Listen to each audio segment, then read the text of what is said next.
Well, some pretty shocking news today from the Rent Guidelines Board that oversees New York City's rent-stabilized apartments. In an unusual redo vote today, the board voted to lower the range of potential rent increases for two-year leases. It is not a done deal yet, but neither side, renters nor landlords, are happy about today's move. Eyewitness News reporter Janice Yu is live in Lower Manhattan with all the details on this. Janice. Well, Liz, you're absolutely right. This is highly unusual. They usually only vote once before the final vote. And as you mentioned, this is tough, right? Both sides are not happy there. One side at least isn't going to be happy in the end. So the tenants as well as advocates say, yes, they are happy that there was a revote, then that range was lowered, but they say there's more that could still be done. Now, landlords, on the other hand, say this increase is necessary in order for them to stay afloat.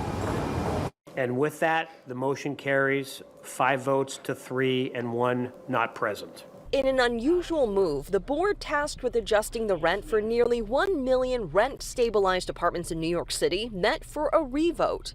The Rent Guidelines Board lowered its preliminary proposal for rent increases on 2-year stabilized leases to a range between 3.75% to 7.75%. Board Chair Doug Apple says this change comes after considering feedback and testimonies. People we talked to today say it's a difficult balancing act. We want landlords to get their money, but we also want them to be responsible for our health.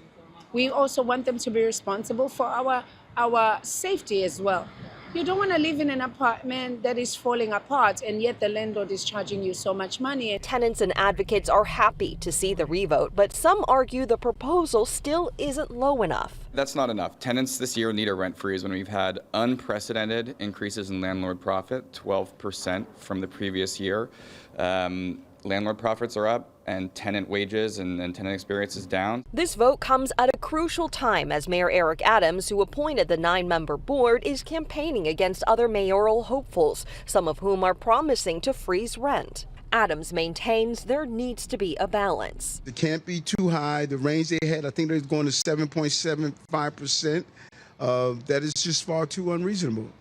We need to find a sweet spot, especially for small property owners, that they don't lose their properties. Some landlords in the city say, however, given the rising maintenance cost and increase in programs from the city that require them to spend money, there needs to be a solution. We want our neighbors and our friends to be safe.